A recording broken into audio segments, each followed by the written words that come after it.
I am pleased to introduce Dalys tonight. She's going to bring us her research behind Message on a Bottle, which is a pamphlet she produced and printed recently, and it's available here tonight for $10, I believe. And Dalys hails from South Wellington. She's lived there all her life, I believe. I live in Cedar now. Well, close enough, yeah. And she's also a librarian by trade and runs a blog called Explorer. And it's a very impressive blog, very well researched, very focused and investigative content with citations and notes and references, which is it's an impressive piece of work in itself. And Dalys is also a member of the Nanaimo Historical Society, which we're proud to say. And I think we'll let Dalys take it away. So give it up for Dalys Barney, please.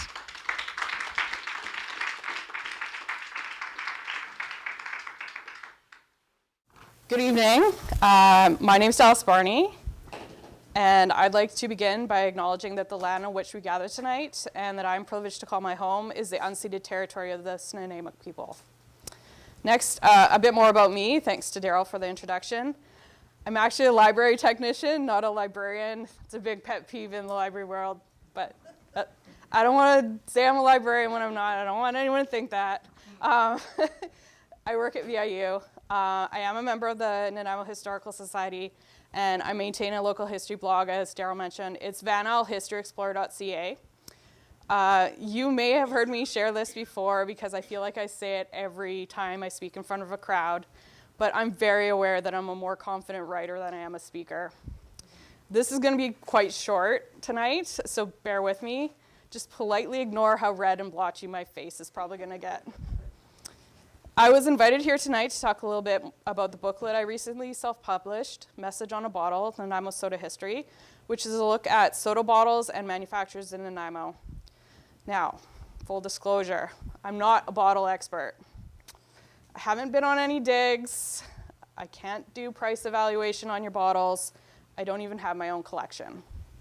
But I am passionate about local history. I'm pretty good at researching. I definitely know my way around a library catalog, and I'm not bad at writing. I worked on this project for about 18 months, and I'm quite proud of what I produced, but I know there's more to the story, and also that it's very likely that I've made some mistakes. I'm happy to be corrected or enlightened further. So next slide. So for this project, things got started for me when a rumming soda bottle was dug up in the older part of Ladysmith. And that's it there. My husband's crew found it while doing an excavation for work on underground utilities. Then they found another one in a different spot, and then another one and another one. Next slide. And then there was a piece of sea glass found washed up on the beach. Incredibly, the distinctive pick and shovel embossing was still visible. My dad is a bottle collector, with a particular interest in local bottles, so I had seen the cross pick and shovel logo before. But all those recent finds by my husband's crew around Ladysmith got my curiosity fired up, and I wanted to know more. Next slide. So I started doing some metaphorical digging, reading anything I could find about local soda bottles. It turned out there was quite a lot of information out there, but bits and pieces of it were in all different places, and some of it conflicted or just didn't make any sense. I had a lot of questions. Did William Rumming come to Canada with 20 years of bottling experience when he was only in his 30s? How come John Mitchell's time in the industry was dated to 1897 when he died in 1895? The history nerd in me needed to know more. Next slide. At first, I thought it would be creating something for my blog. But once I started researching and then writing about the history of Nanaimo soda industry, I knew this was going to be something more than just a blog post or two. Next slide. Popular in their day, the 2 volumes of Western Canadian bottle collecting had come out in the 1970s, and Pioneer Soda Water Companies of BC by Bill Wilson and Jim Askey in 1986. Volume 1, Number 1, Bill Wilson's Soda Kings of BC and the Yukon series is from 2019 and is primarily about the capital region, but does cover some mid-island bottles. But as Bill will tell you, and he's here tonight, you can ask him, he's already sold all the copies. So it's only available if you know someone with a copy or if you arrange an interlibrary loan through the public library. They actually don't have a copy in their own collection. It seemed like there just might be a place for another publication about local bottles. Could I really write such a thing? Next slide. I had seen Roger Pryor's publication about Cedar by the Sea, and Tamara Cunningham had a similar sized one about South Wellington, and I thought I could maybe do something like that. A history of Nanaimo soda bottles and manufacturers. I started calling it a booklet in my mind because that sounded less intimidating to produce than a book. I also secretly hoped that my minimalist thoughts might help keep the printing costs down. I knew that I wanted to include lots of pictures of bottles, so it definitely needed to be a full color publication, and that sounded expensive. Next slide. But help was out there. I was pleased to be supported with a Lanyard Legacy grant from the Nanaimo Historical Society, as well as additional funding towards printing costs from the Nanaimo archives. Collectors quietly provided pictures of hard-to-find bottles as long as I promised to never reveal their identities or dig sites. I was also helped with research, editing, and photography by multiple people interested in my project. Next slide. My booklet isn't a pricing guide, but it's an attempt to tell the history of the local soda industry. Starting as early as the 1870s, Nanaimo had entrepreneurs who were bottling and selling soda in the city. A small luxury that could be enjoyed by the young and old alike, bottled soda was especially welcomed at well-known Nanaimo summer events like the Miners' Picnic. While independent local soda businesses have faded away with time and industry consolidation, what we're left with today are the bottles. Some of which feature iconic Nanaimo images like the cross Miners' Pick and Shovel or the Bastion. While I'm aware that beautiful siphons were used by hotels and wealthier families, and that stoneware bottles were sometimes used for ginger beer, and that both of these types of bottles are very collectible, I focused on what I think of as the soda bottles of the everyman or the everywoman, single-serving glass bottles that would have been bought and used locally by folks in the Mid-Island region.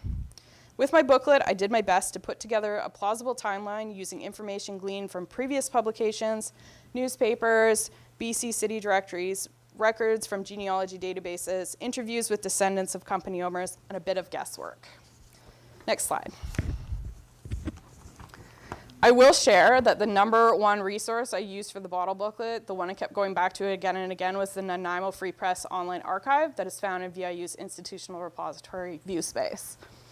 For anyone who doesn't know already, staff from the library at VIU, including me, have digitized issues of the Free Press from its beginnings in 1874 all the way up to 1931, and we're working on getting 1932 online right now. This is truly an amazing resource, and it's open access, which means that anyone can use it. You don't have to be a VIU student or a staff member. Next slide.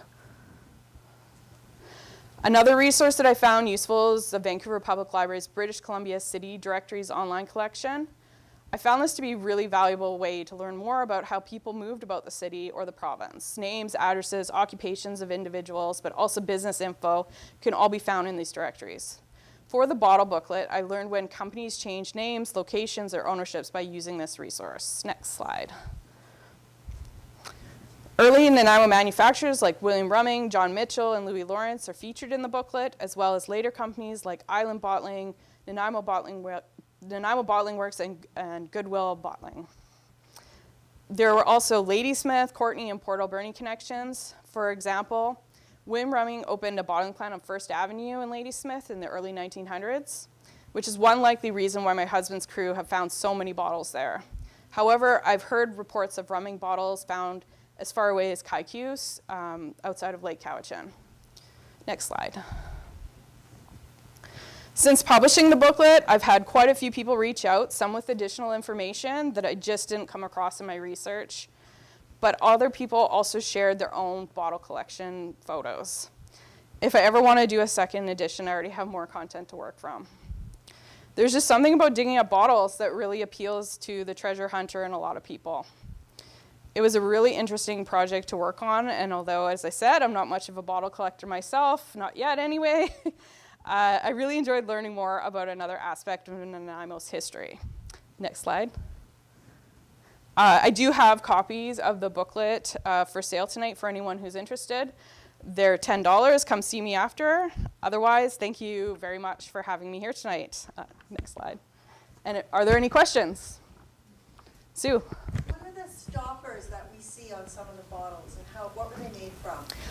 So very early on, like the inside ones that you twist into the bottle is, I think, what you're asking about.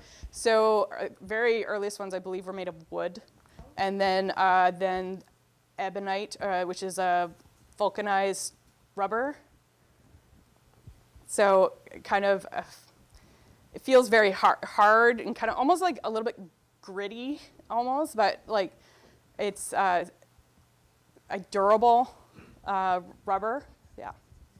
And were any of those stoppers or the bottles themselves made on Vancouver Island, or were they all made elsewhere and imported? A lot of them were made in the UK and imported in the early days, yeah. The stoppers and the bottles. And a lot of them will actually say, for instance, the rumming bottles, many of them were made by Riley's in the UK, and there's embossing on, often near the bottom of the bottle, say Riley's Company, London, right on the bottle. And then also on the stopper will sometimes say Riley's right on it as well. So yeah, a lot of it were imported from the UK. And then I did find some references to John Mitchell importing bottles from the US. And then later on, Canadian glass companies got going, and then there was a shift. The Dominion Glass Company opened a Red Deer plant in 1913. So that around that time, shortly before, it's starting to then source bottles from in Canada. And that's also around the same time that shifting to machine-made bottles rather than blown bottles. So a kind of shift in bottle technology. Any other questions? That doesn't look like it. Thank you so much for letting me stand up here.